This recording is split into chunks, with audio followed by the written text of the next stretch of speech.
It's great to have you with us from wherever you're tuning in from. For more information about Elevate Church or to contact us, head to our website elevatechurch.me and take us wherever you go by downloading our Elevate Church AU app. We hope this message inspires and helps you to take your next steps in your journey. Hey, good morning. December 22, which means a few things. Number one, 3 sleeps till Christmas. Yes. Also means hopefully you've got your Christmas decorations up. We didn't do the Christmas decorations this year. We just got a new puppy and he is into everything. So we would be this morning leaving the home with a Christmas tree up, returning with a Christmas tree now in several million pieces. So didn't happen. Christmas music, everyone loving the Christmas music. Christmas music. What about Christmas movies? Anyone watched a Christmas movie yet? Good on you, Liz. Yep. Good on you, Polana. Who's into the classics? You're more of the classics. If it's after 1975, I'm not interested. It's rubbish. All right. What about the new ones? The latest? Anyone into the latest? Yep. Good. All right. Yeah. And then there's sort of like everything in between. I think this one probably falls into the category of in between. Although I'm willing to acknowledge there's a case to be made that it's not actually a Christmas movie. But I don't want to get into that this morning. The reason I'm highlighting this is a PSA, a public service announcement.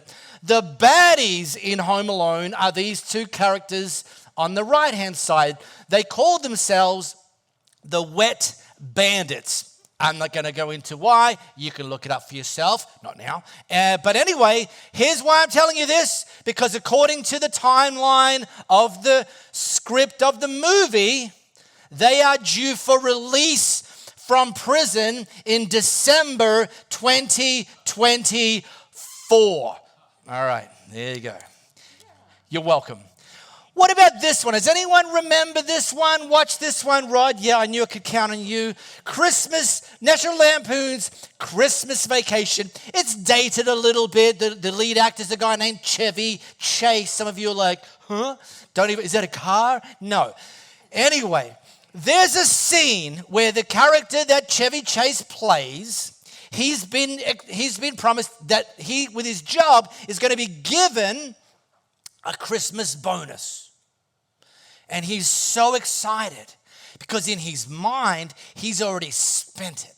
He's going to use this Christmas bonus to put a deposit on a swimming pool at his home for the family to enjoy. So he gets the envelope with the Christmas bonus in. He gathers the family around for the opening ceremony. He takes the envelope, he opens it up, and inside is the Jelly of the Month Club 12-month subscription. So every month for the next 12 months, he's going to get a free jelly. Well, he had a meltdown, basically. That's what happened next. No guesses there. But I say that because I'm going to just ask you kind of for yourself a question, like a rhetorical question. What's your default response when your expectations aren't met? Because have you noticed that it's very easy to go from gratitude to grumbling when your expectations haven't been met? For example, you get a new puppy.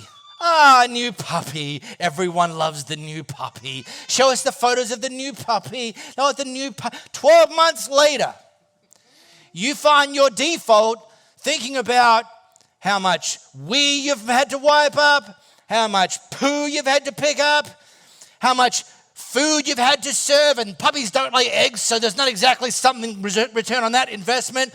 All the things that they've chewed up. And let's not even get started on the vet bills. Easy to go from gratitude to grumbling.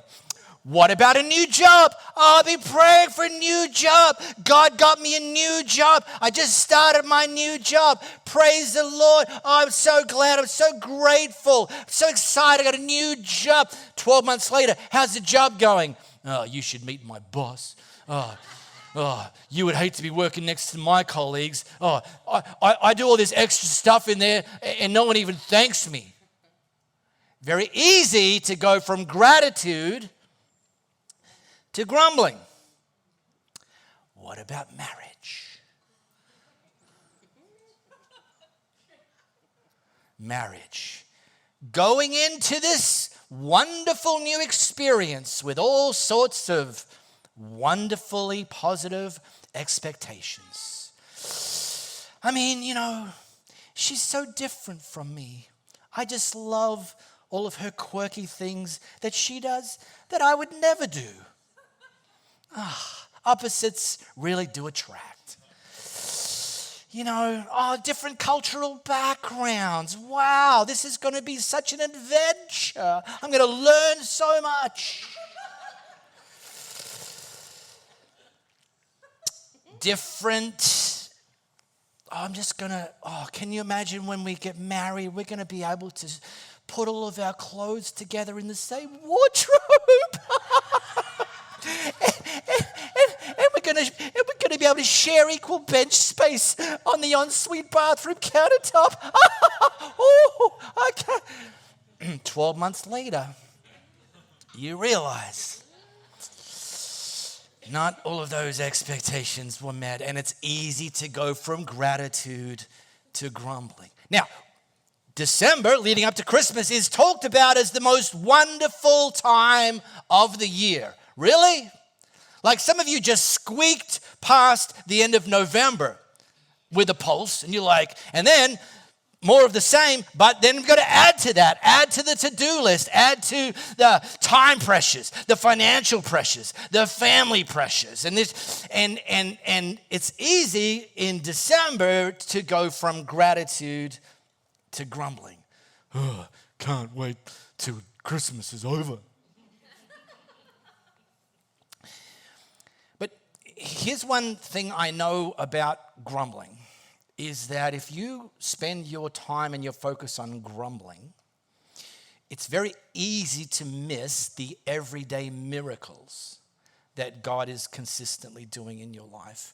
And then to flip it over to gratitude. Gratitude actually will better position you to actually see the everyday miracles that God's doing in your life.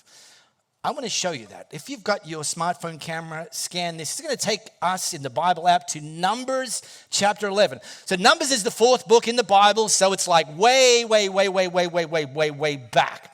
And while you're doing that, let me give you a little bit of the context. So we're going to land on the group of people called the Israelites, who God said were his chosen people, and they had been living as slaves in captivity in Egypt for hundreds of years. And God orchestrated their release. So they went from hundreds of years of living as slaves in captivity. God had delivered them. And not only did he deliver them from Egypt, he actually promised that he would give them a land of their very own. We call that the promised land. And so they're moving out, they've moved out of Egypt. They're venturing towards the land that God had promised them. And we find them somewhere in between. It's called the wilderness. Really, it's a desert. But, it's in between for around 2 years. Now, here's the thing. If you kind of take that into context, you think, wow, God delivered them after like hundreds of years of slavery? That's amazing. God's leading them through the desert, which incidentally, like he literally was leading them. Every single day, he said, I will put a cloud in the direction I want you to move, and just move where the cloud's moving. And then at night, I'll put fire up in the sky and just move to where the fire is. Come on. How many of you have prayed for direction? What would it look like if you said, God, give me direction? And he just says to you, look, if the cloud's to the left, turn left. And you're like, oh, left. Oh, okay. And then at nighttime, if the fire's to the right, turn right. Oh, right. Okay. Like, how great would that be? God was doing that. Plus, they're in the desert. It was like, well, that doesn't sound like much fun. What are you going to eat? He was supernaturally providing fresh food for them every single day, and he'd been doing it for 2 years. 2 years of Uber Eats deliveries at no cost to the Israelites. Over 1 million people had been freed, were being led, and were experiencing God's daily provision for 2 years. Wow, what an incredible reason to be grateful. Soon the people began to complain. Like soon, 2 years. You're like, oh, well, you know, they were grateful for 2 years. When you've been slaves for 400 years, 2 years isn't very long to have just like maintained a little bit of gratitude. Now we're shifting gears. Complain about their hardship. And this is one of those, you know, like when you say stuff to God and later on you're thinking, I really hope he didn't hear that. Like there's some things you say to God, you really hope he was listening. God, hear this prayer, but just ignore that one. The Lord heard everything they said. Now, this word complain in the original Hebrew language can also translate murmur.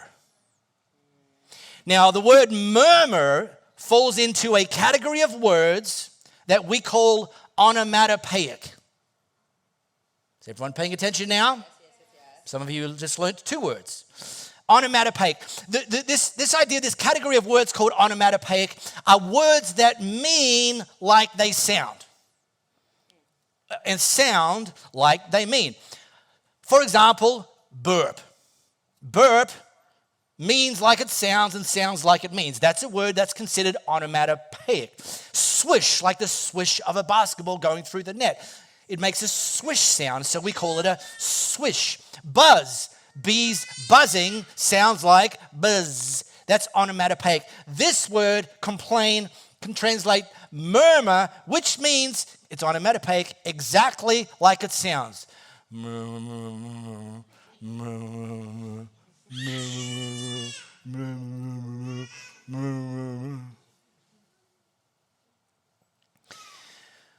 Which on the surface, I mean, it doesn't sound good, but really, is it that big a crime? Like, did they really commit that big a crime? I mean, come on, they're in the desert after all, right? You know, like, a little bit of complaining, you know.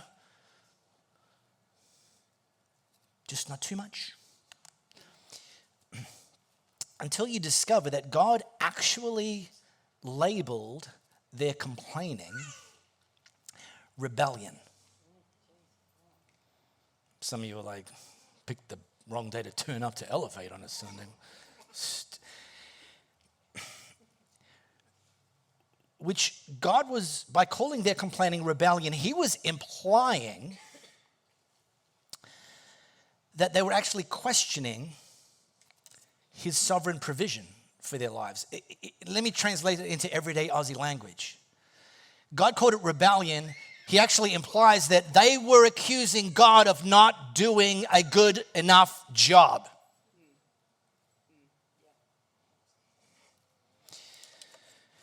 Now, they didn't just wake up one morning and start no, there was a journey to that, and you guys, some of you know that. You're like, yeah, okay, I get it. And it looked like this. Then the foreign rabble who were traveling with the Israelites began to crave the good things of Egypt. Oh. And some of the people of Israel also began to complain. Oh, for some meat, they exclaimed. We remember the fish we used to eat for free in Egypt. And we had all the cucumbers and melons and leeks and onions and garlic we wanted, but now our appetites are gone. All we see is this manna, and I'll come back to that. But here's the thing. They shifted their perspective. God was leading them, literally leading them to a land that he'd promised, and they shifted their perspective. Instead of dreaming about the land God had promised, to being consumed by remembering things that they'd experienced in their past that right now weren't happening for them. they started convincing themselves that free fish was better than freedom. Hello. Really? You can have all the fish you want in Egypt, but you can't do what you want to do. You can't make any decisions for yourself. You get up when we tell you, you do the work we tell you, you come home when we tell you, you go to bed when we tell you. Well, yeah, but at least we had free fish. Come on now. But it's easy to fall into this trap, right? And here's a cautionary tale. So I want to actually we're going to slice and dice this. Put some preemptive antidotes in place. Like, I'm going to give you some remedies, but put these into practice before you find yourself grumbling. The first one is run from the rabble. See, the Israelites started to complain after they started listening to the rabble that were journeying with them, who first started to complain. And you already know this. Complaining is contagious. Yes? I mean, not that any of you have done it, but you know people that have. They used to have such a good attitude. I wonder what happened. Look at who they're spending time with. There's a clue. Probably the primary cue. Complaining is contagious. Who you hang with will play a key role in your gratitude. Hang around murmurers, and you're more likely to become a murmurer. Starting to focus on what God hasn't done yet. Come on, God. Unmet expectations. Oh, the injustice you're experiencing. Oh, I didn't sign up for this. We don't deserve this. Again, God's calling that rebellion, questioning whether he's actually doing his job or not. But it started with them listening to the rabble. And one of the things that we need to do as we grow as followers of Jesus is set up some healthy boundaries that are actually going to keep the rabble beyond arm's length to allow us to have some space to focus on God and his goodness. Do you really think if they kept a singular focus on God's provision, God's direction, the fact that God had released them from captivity, do you think that would have helped prevent them from being murmurers? I think absolutely yes. It creates space to focus on God and his goodness. So here's the thing. Run from the rabble. Maybe going into a new year is a good time to do a little bit of an audit. Any rabble in my sphere? An audit followed by an edit. Hello.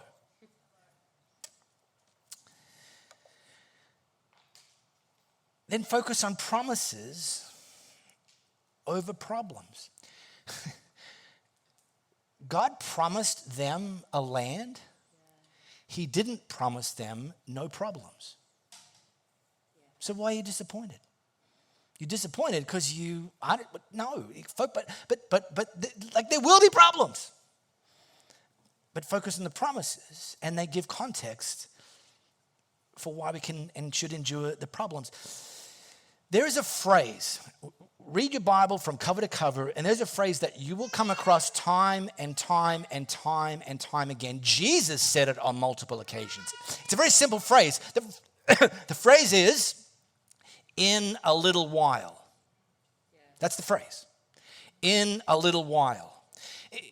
It's the time, it's the stage, it's the chapter, it's the part of our lives that we experience between being given the promise and then taking hold of the promise. That there's an in-between in a little while. And during the little while, God doesn't promise that we won't have problems. In fact, Jesus actually said multiple times, in a little while, you will have suffering. But in a little while, you'll have tests, you'll have disappointments, but in a little while, and the key is, during the little while, is to focus on God's promises, not on the problems. Now, then there's this one. Celebrate God's provision.